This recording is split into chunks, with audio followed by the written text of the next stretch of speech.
Good morning, good evening, good afternoon, ladies and gentlemen. Welcome to another scene of Living Out of Darkness, Mage from the Ashes. We start the scene in a rented container, um, inside of which is holds a pretty strange scene, I must say, with like one light bulb illuminating everything, writings on the walls, dirt on most of the floor except for a part where a circle has been drawn out with inside the circle a square with strange symbols on all the lines, and within this circle, actually two people. One is bound to a chair, um, is unconscious male who has been taken, well, captive by a group of mages, namely Ava, Nausicaa, and Kat. And the other person who is there, kind of toppled over, asleep, is is Ava, who is it almost looks like she fell asleep during a ritual, which I mean basically is exactly what she's doing, except that it is part of the ritual. She's been meditating for hours until she fell asleep, and yeah, she's lying there. Anyone who's watching as the mage is taking turn, like keeping watch, they can sort of hear her mumble. They see her twitch. A couple of times during this, she screams. It definitely looks like she's not having a very good time there. I mean, which is kind of makes sense. And yeah, I think it's there that we begin the scene. hmm Noska is traveling through New York. She's going kind of quite in a roundabout route using her previously established routes and such and her cloaking background to essentially she moves around until she's more than comfortable that she's not being followed. And yeah, she will arrive at the shipping container, uh, a storage facility, very private. She probably like it's probably like just you get given a key, and yeah, she'll come in and she will yeah, basically just enter through the door. Heavy bolts clunk, and Noska enters. Whoever was previously looking after Grace, she will have a brief conversation with looking after Ava and the technocrat. Will she'll have a brief conversation with them before she takes up her shift, and she will sit down for a bit, watching Ava, making sure everything's okay. And then Mm, she's actually going to call Ava on her telephone. okay. She'll be like sat in the corner, uh, not really moving, and she'll just call Ava. You'll get the voicemail because Ava never turned her phone. Oh no, wait, she was filming. So, but it's like she definitely put the sound on silence Okay. for this. Like, I'm sorry, it's just No, no, yeah. that's cool. Then, if that's the case, Nausicaa will go and check on Ava, make sure she's all right, and probably wake her up in the process of just like, yeah. Actually, she'll just like kind of put a hand on her shoulder and shake her awake. Ooh, I don't know. Like this sleep is part of the ritual, so I don't know. It takes you it takes you a while, like a full minute, shaking her. Since I'm not sure, we're not sure whether Ava wakes up because of the shaking or because of some coincidence that the spell has finished. Uh, she uh, she wakes up like her eyes just fly open, like wide. There's fear in them, and she uh, she looks at Nausicaa and sort of immediately crawls back from her, like almost violently tries to push her away. There's a look of fear, and she opens her mouth, starts to say something like "ma."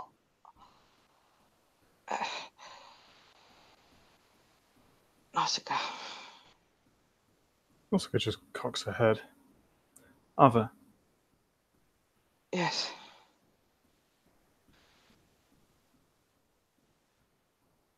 I'm back. I'm to assume that what you've gone through wasn't a pleasant experience. Um, no, that's terrible.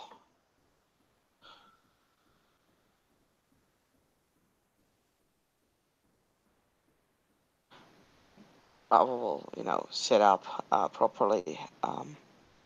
Glances over at the person. Um,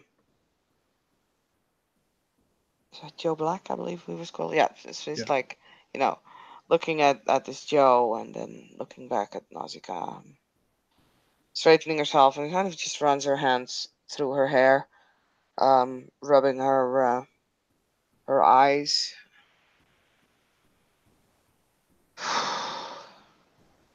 do you do you have some water with you or something? I brought some provisions. She'll go over and she's bought some like basic food and stuff. Is it Nausicaa style? So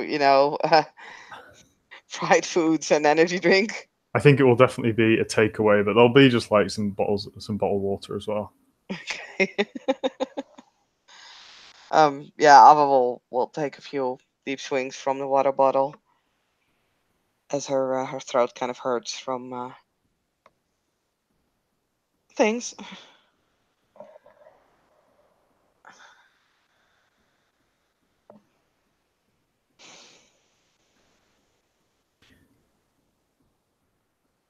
That's right. Was it that traumatic?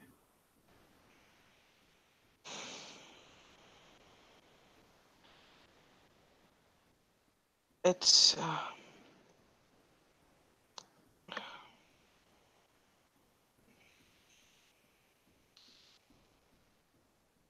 I don't know if I would describe it as such. It was just terrible. Or would you describe it?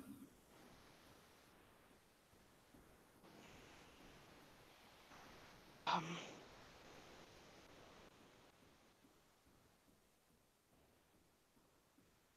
have you ever heard of Fubar?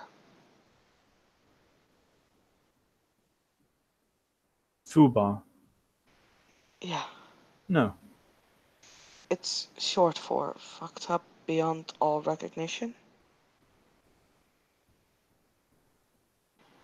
Oh, in this case, I think you can replace recognition for reality as well.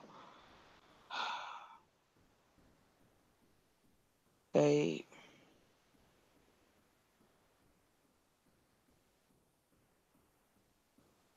pumped them full of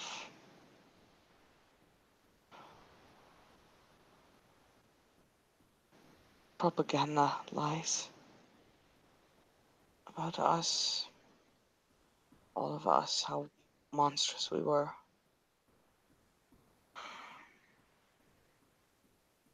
It is completely twisted on the inside.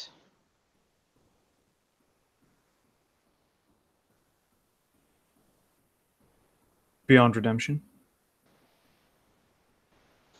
Is anyone ever? I don't know. I don't know. Yes, no. I don't want to think he's beyond, but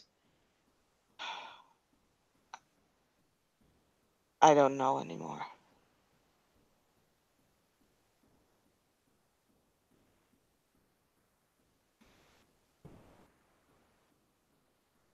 Did you get any more information that is useful for us? Um, I got a better look on the map. Um,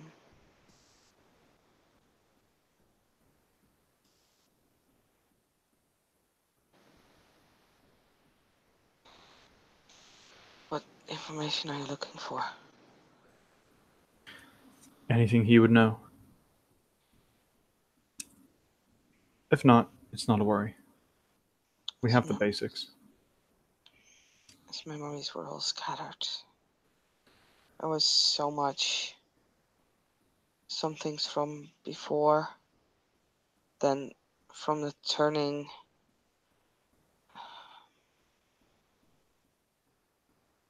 He he liked he liked it. He appreciated it.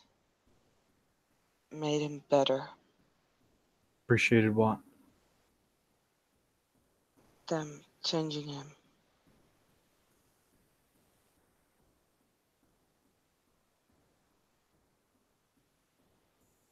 Interesting. And how are you? Do you need anything? You should rest. I mean, properly rest.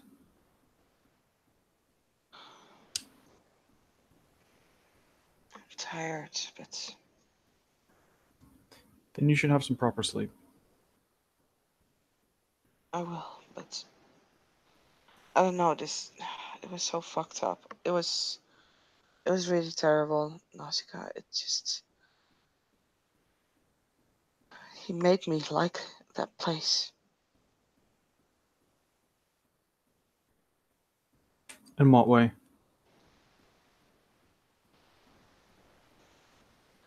I remember the chairs they put us in to do the testings.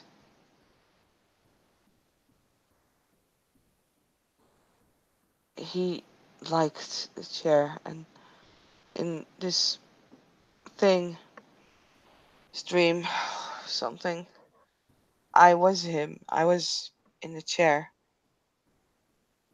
and it was good. It felt good. It just, I don't want it to feel good.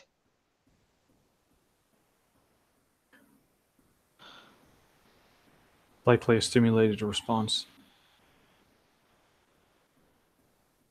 He liked the scientist that did things to him. I showed him pictures of all of us. Evil us. We aren't like that. Still, he believed it. And when I was him, I believed it. I don't want to think about this.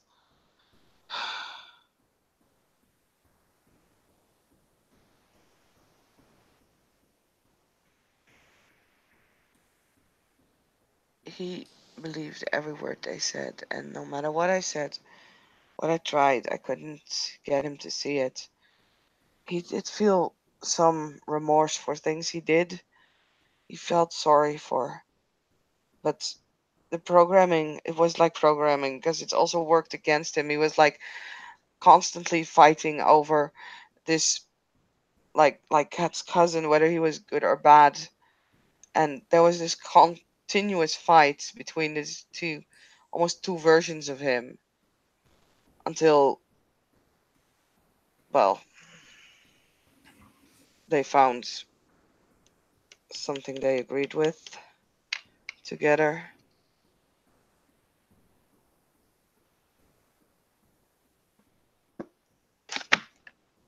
He believes it was a sacrifice for the greater good.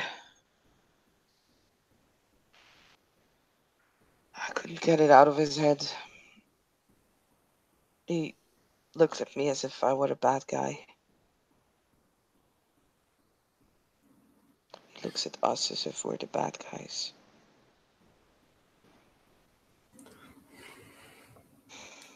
I have always said moral relativity leads to this kind of thing. I don't believe in good or bad guys. But if you do wish to ascribe morality to it, they told him things. We've seen what they've done with their own actions. I know. Even you, Ava. He is one of them. And they torture him, use him like an expendable asset. And you still want to attempt to save him at least. I don't know how anymore.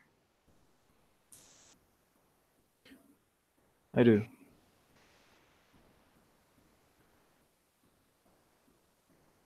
It's not a case of doing the right thing or the moral thing. It's the case of removing a man from his suffering.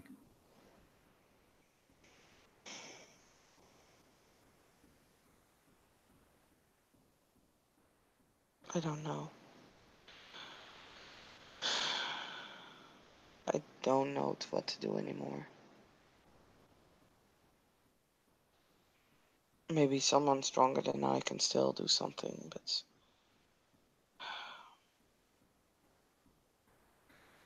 I don't have the power to undo what they did. It's woven into him, it's one part. There's no divide between what they did and what he is. There is no what he was anymore. He used to be a bartender. He had a wife, although she left him. And things were dark for him, and then this came, and as he said, it brings light. But it's not true. To him, it was. I know. I know. Would you like to know what I think?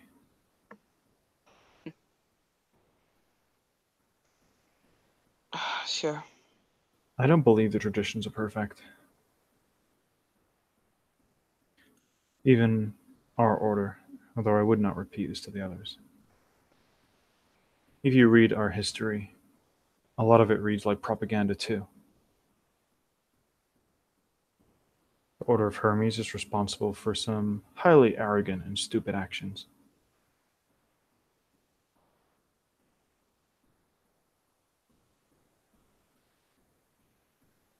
And when we had the power, we acted like we lorded it over the rest of humanity. In some small way, I believe the foundation of a technocratic union is likely in response to what the traditions did. The experiments that we did, human sacrifice in the other traditions,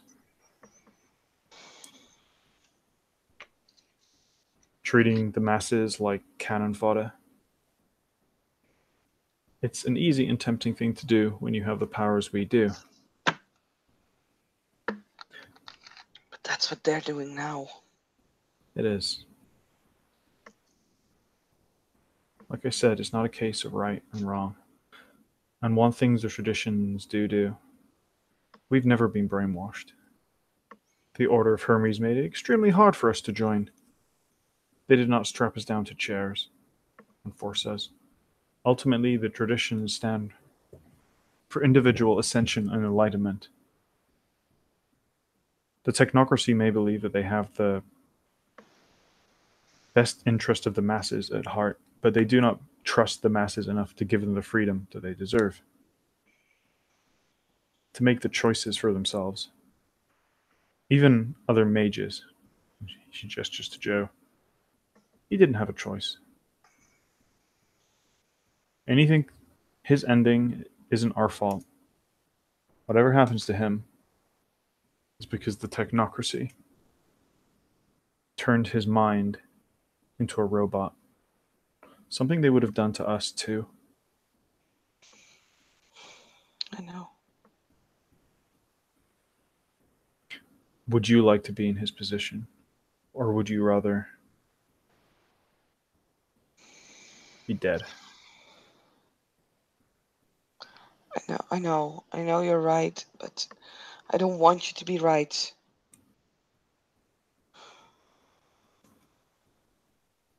I'm not mad at you, I'm sorry, I'm just frustrated.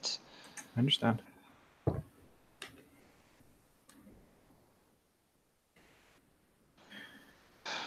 The information this man gives us means that we can break the back of Iron Man in the city. Even if his death results in one other person not being subjected to what he went through and what he became, isn't that worth it? And isn't it? So we should sacrifice him for the greater good. No. There is no sacrifice.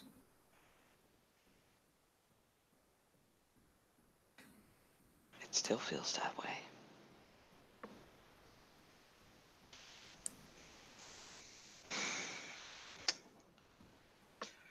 The technocracy sacrificed him. They're the ones that made him like this. They're the ones that made it so that if they knew if we caught him, we couldn't free him. They would rather that he was destroyed to become a free thinking individual again.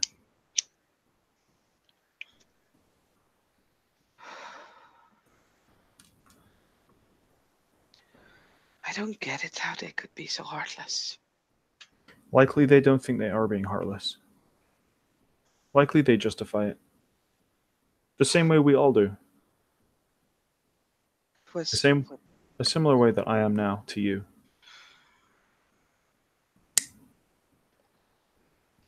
yeah.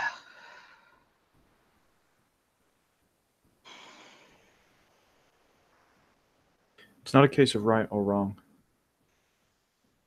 It's a case of two forces who want different things.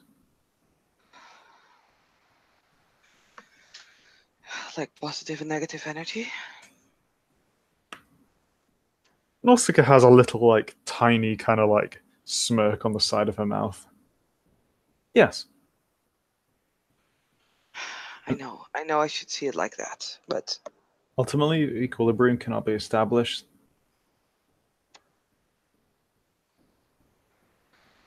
Then one of them has to go. And the one that will go is the one that is greater. So we can roll over or leave the city and give the Technocratic Union reign over this place. Or we can push back as hard as we can.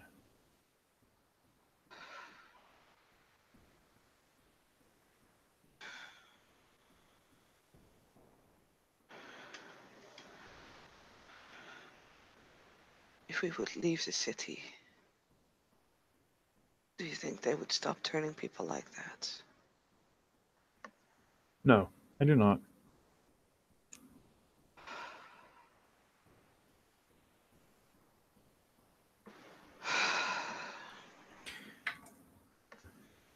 No matter what we say about them, we could not accuse them of being industrious. Fair enough.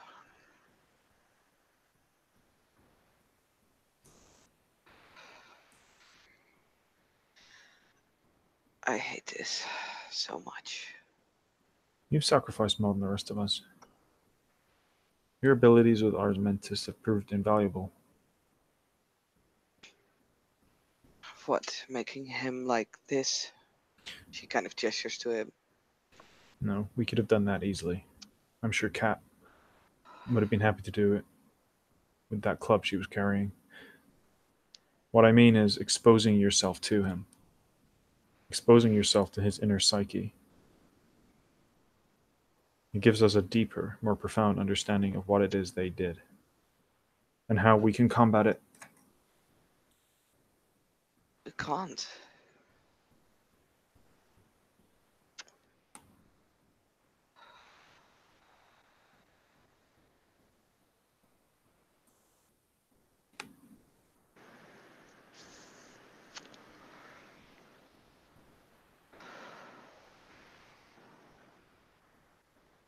How can we fight them when they do this?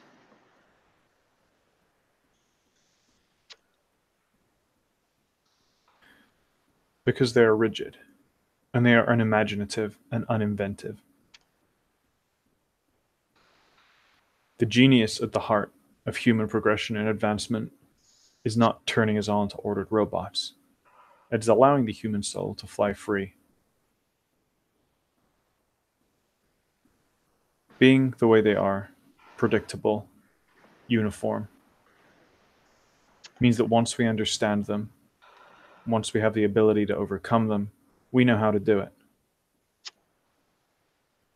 They have built up an ivory tower, and we know just which brick to knock out.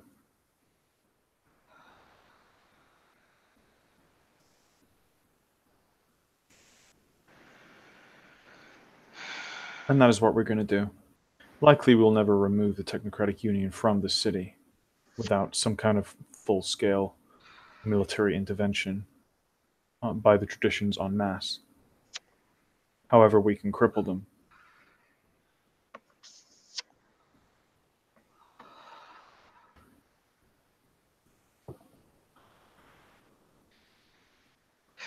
I guess.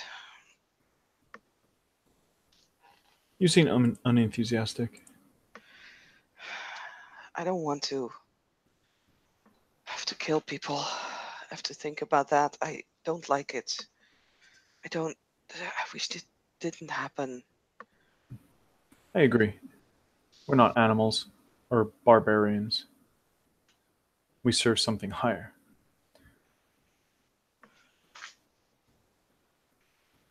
However, in certain situations, it has been proved to us time and time again that we have very little choice, and that they are bringing us down to their level.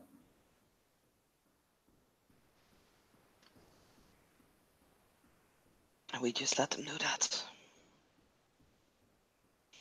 No, we beat them at their own game. Hurt them so much that they can't do it again.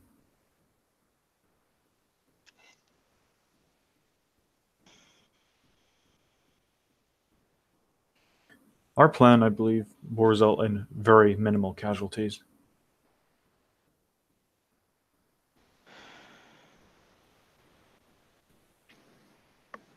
I hope so. We will undermine them in the public eye, and we will cripple their facilities. We're not committing a massacre.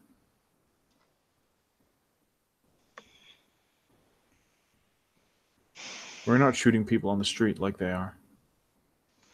We're not going after their families, their loved ones, where they are vulnerable. We're fighting them directly.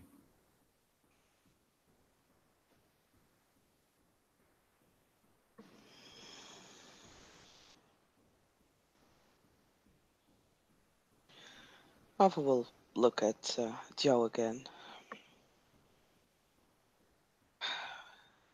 He said he was happier now. Than when? Than before. Before he was in the Union? Mm-hmm. He's been given purpose, something to do, a feeling of importance.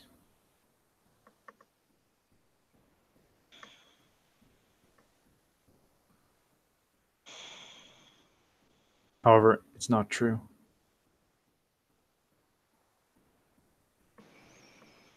But what is truth?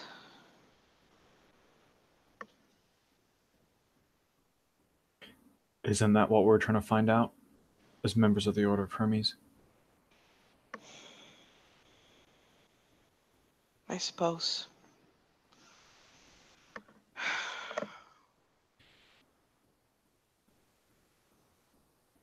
We all labor under some kind of delusion. Feelings of tribal identity, our pride, or at least the Order of Hermes' pride at being what it is, feeling superior to others. It's a good feeling. People revel in it. Our ego. This is unhealthy, unintellectual, but entirely natural. What he's been put through is not. It is a false specification, a facsimile of happiness. He is having the happiness button in his brain pressed over and over and over, rather than reaching any kind of enlightenment.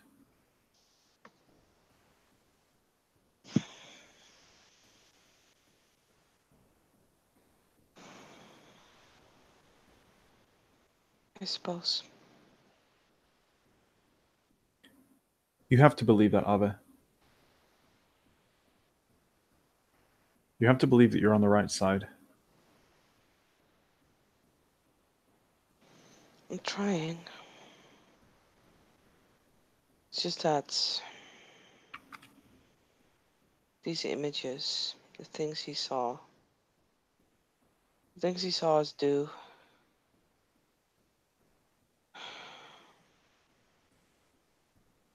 Even when I think back of that place,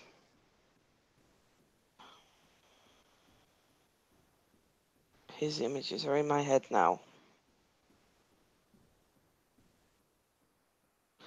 They're not replacing mine, but when I was in there, I was him, and I liked it, and I believed it.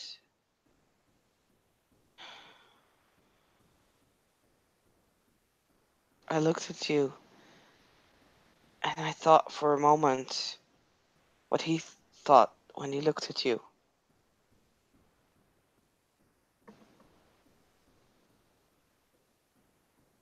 And what was that? That you're a monster.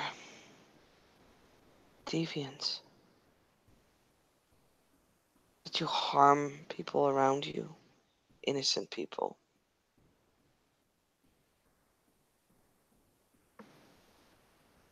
Those are highly emotive viewpoints.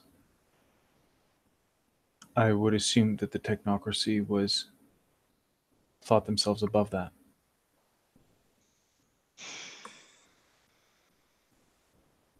When it comes to manipulation of the mind,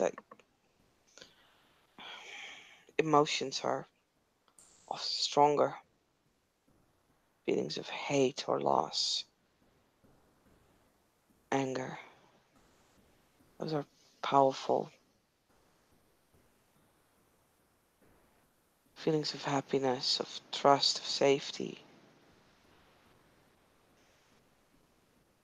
They're often more important than the rest because they're basic things. They're what lies at the basis of our conscious. They're what sprouts our thoughts, what creates our beliefs, our memories, our interests even.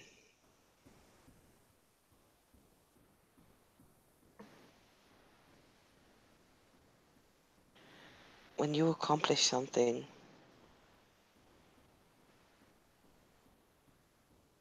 you feel pride. You're proud of yourself for doing that. Oscar nods. It's,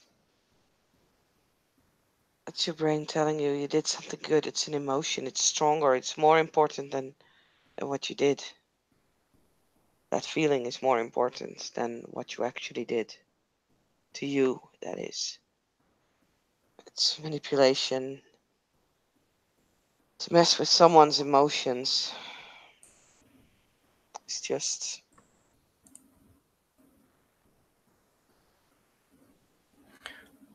Like I said, they made a facsimile of happiness, but it wasn't real. I know.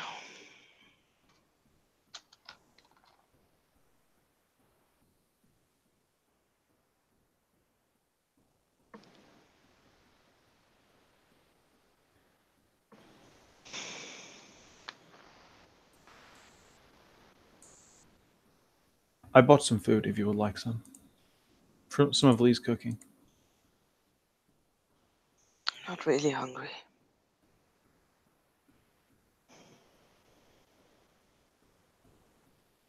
But thank you.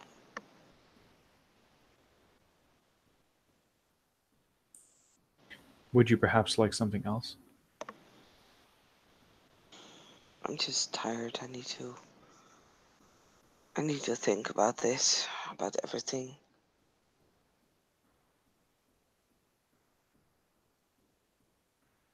You should go back to the Chantry and get some sleep. I'll stay with you if that's okay. This place is not particularly pleasant. I know.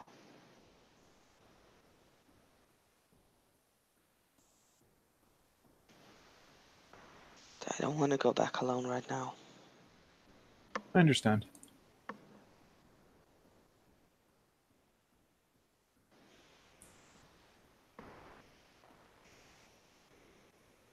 Oscar goes and gets her laptop out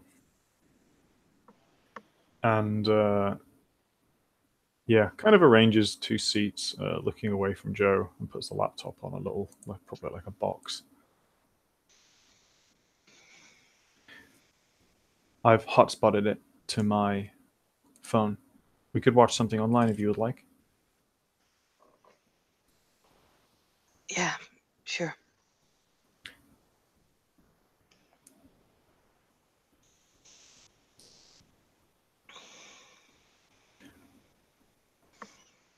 Yeah, I guess with the two of them turning on some sort of a program or movie or whatever. Before we do that, Norska's actually going to pull out like an MP3 device, and she's gonna take it over to Joe and put it into his ears, and then yeah, put it on, and then come back over.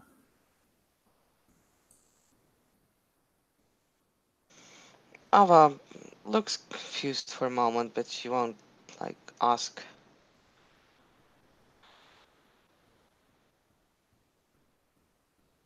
And I think we can end the scene there. Mm-hmm. Okay. Thank you, Play for playing. Thank you, watchers, for watching. This was the scene for Living World of Darkness, Mage from the Ashes. And good night.